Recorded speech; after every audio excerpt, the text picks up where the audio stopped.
Les amis, Kylian Mbappé est donc le soulier d'or 24-25, le meilleur buteur de la scène européenne. Il succède au Real Madrid à monsieur Cristiano Ronaldo. On fait le point avec votre revue de presse. Mais pour commencer, deux images fortes, les amis. La première, elle est ici. Ça y est. Carlo Ancelotti est en terre brésilienne. À peine le dernier match terminé avec le Real Madrid, les larmes sur la pelouse de Bernabéu avec Luka Modric à ses côtés. Il a pris son petit avion et le voici, casquette jaune vissée sur la tête pour aller chercher la 6e étoile du Brésil avec ce maillot frappé du numéro 10. On attend dans quelques heures déjà sa première liste de prochaines échéances. Équateur, Paraguay, le Brésil engagé dans la qualification bien évidemment pour la prochaine Coupe du Monde. On devrait y retrouver les Vinicius côté Real Madrid, on devrait retrouver les Rafinha côté Barça, désormais sous les ordres de monsieur Carlo Ancelotti. La deuxième image, c'est que dans le même temps, eh bien, Xabi Alonso sera lui aussi présenté au Real Madrid, in personae.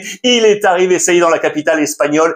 Il prend les commandes avec tout son staff dont on a parlé, majorité arrivée du Bayer Leverkusen en Allemagne, et les premiers transferts sont également attendus. C'est imminent, notamment pour lui. On en a parlé. Latéral gauche, la passe de Ferland Mendy, Carreras, l'international espagnol de Benfica. Les amis, je vous rappelle qu'il est passé par Manchester United. Le Real pourrait discuter avec les Mancuniens qui ont une option préférentielle à 18 millions d'euros. Pourquoi? Parce que la clause aujourd'hui est à 50 millions d'euros. Que va-t-il se passer? Je vous rappelle que tout le monde va revenir au travail côté Madrid le 2 juin prochain. Et donc attendu, monsieur Kylian Mbappé, soulier d'or, donc 2025, le meilleur buteur de la scène européenne. Je vous rappelle qu'il a marqué moins de buts. C'est vrai que Gyökeres du Sporting Portugal, mais que le quotient de la Liga espagnole est au-dessus. Un but marqué en Espagne vaut 2 points. Un but marqué au Portugal vaut 1,5. Voilà comment Kylian Mbappé a 62 points devant 58,5 pour Gyökeres et les 56 points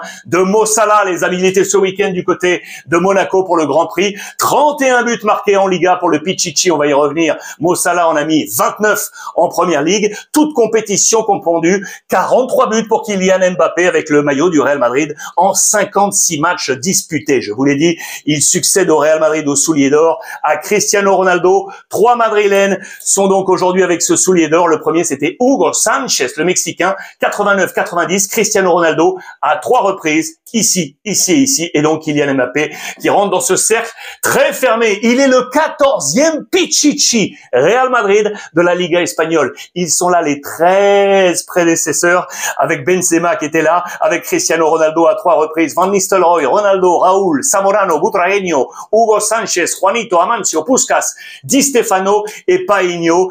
Mbappé qui est donc dans cette liste avec ses 31 buts marqués. Il devance, vous le savez, Lewandowski qui a pourtant marqué un doublé ce week-end. On va y revenir. 27 buts pour Lewandowski. À noter Boudinir sur le podium. Et puis la 4e place, comme une fusée, Sorloth de l'Atlético avec 20 buts. Il est arrivé comme une balle pour rentrer dans ce top 5 des meilleurs buteurs de la Liga espagnole. Lewandowski qui met la cerise sur le gâteau avec en plus un doublé, victoire du Barça, le champion 3-0 sur la pelouse de l'Athletic Bilbao. C'était donc hier pour le dernier match de la compétition. On va y revenir parce que c'était vraiment impeccable de la part du Barça qui est vraiment le grand champion. Au passage, les amis, Lewandowski, 101 buts avec le Barça. 101 buts déjà en 147 matchs. Il entre dans ce cercle très fermé également des joueurs du Barça à avoir atteint cette barre des 100 buts. Il est là à la 19e place et ils étaient 18 au préalable. Il rentre dans l'histoire pour rappel, l'un des meilleurs buteurs également de la Ligue des Champions. 105 buts en Champions League. Derrière Messi et Cristiano Ronaldo. 344 buts, c'est ce qu'il avait marqué avec le Bayern Munich en 375 matchs.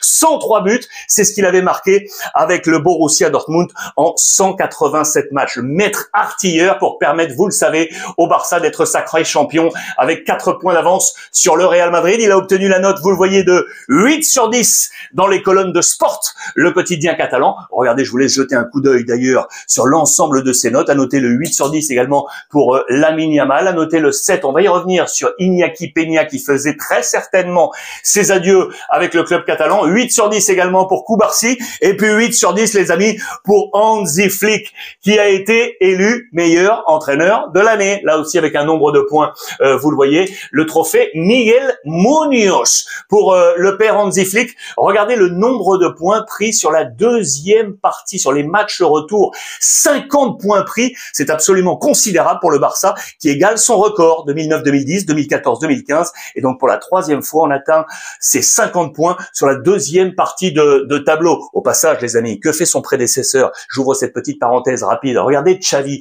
On s'interroge dans les colonnes de AS. Que va-t-il faire la saison prochaine? Il s'interroge. Va-t-il s'octroyer une nouvelle année sabbatique? Ou alors, on nous dit qu'il aimerait bien prendre une sélection. Et on nous rappelle que lorsqu'il était du côté d'Al Saad, au Qatar, il aurait reçu un petit coup de fil de la Confédération brésilienne de football pour devenir le numéro 2 de celui qui était alors le numéro 1, Tite. Est-ce que Xavi veut aller chercher une sélection pour la prochaine Coupe du Monde 2026? C'est à voir. Là aussi, il y a peut-être un petit feuilleton à voir ensemble. En parlant encore du Barça et des news, je vous parlais des gardiens. Regardez ça, je vous montre ça. Ça parle transfert, je vous en avais déjà parlé. Vous voyez ce profil qui est ici, c'est Joan Garcia de l'Espagnol Barcelone. Je vous avais dit que le Barça était très attentif au dernier match de l'Espagnol parce que la clause libératoire de Joan Garcia est à 25 millions d'euros. Si l'Espagnol perdait là ce week-end et descendait en deuxième division, cette clause descendait à 15 millions d'euros. L'Espagnol a réussi, reste en première division. Donc la clause est à 25. Pour autant, on nous dit, Mundo Deportivo, durant ces dernières heures, eh bien que le Barça n'est pas effrayé par cette clause et ferait tout pour aller le chercher. Dans le même temps, regardez, Iñaki Peña, je vous l'ai annoncé tout à l'heure, serait très certainement vers la sortie. Son contrat étant jusqu'en 2026, le Barça ne semble pas prêt à le prolonger. Il était arrivé en 2013 du côté du FC Barcelone, je vous l'ai annoncé hier, le Celta Vigo et Valence seraient très intéressés par le profil d'Iñaki Peña. En parlant de gardien, une autre petite parenthèse rapide, le trophée Zamora, le meilleur gardien, celui qui a le coefficient le plus bas sur le nombre de buts concédés cette saison, eh bien pour la 6e fois, c'était le challenge avant ce week-end, Oblak remporte ce trophée Zamora. Les amis, le gardien de l'Atlético Madrid 2016, 2017, 2018, 2019, 2021 et donc 2025. Absolument incroyable pour le gardien, Monsieur Oblak. Information encore, vous l'avez vu ce week-end, on nous dit que Ansu Fati pourrait filer du côté de l'AS Monaco, un prêt avec option d'achat. J'aimerais vraiment avoir votre avis là-dessus. Je voulais vous montrer la courbe de la valeur marchande d'Ansu Fati qui était quand même à 80 millions d'euros il y a 5 ans, les amis. En 2020, 80 millions d'euros. Aujourd'hui, elle est à 5 millions d'euros. C'est absolument incroyable. La chute libre d'Ansu Fati. Cette saison, il a seulement participé à 6 matchs en Liga. 0 but, 0 passe décisive. Je vous rappelle qu'il avait été prêté du côté de Brighton avec Roberto De Zerbi en 2023. C'est la chute libre pour celui qui avait pourtant hérité, vous le savez, du numéro 10 de Léo Messi. Il devrait donc quitter le Barça, laisser le numéro 10. C'est là que je vous pose la dernière question du jour. Regardez ces numéros 10 historiques du Barça, les amis. Maradona, 82-84. Romario, ici, 93-95.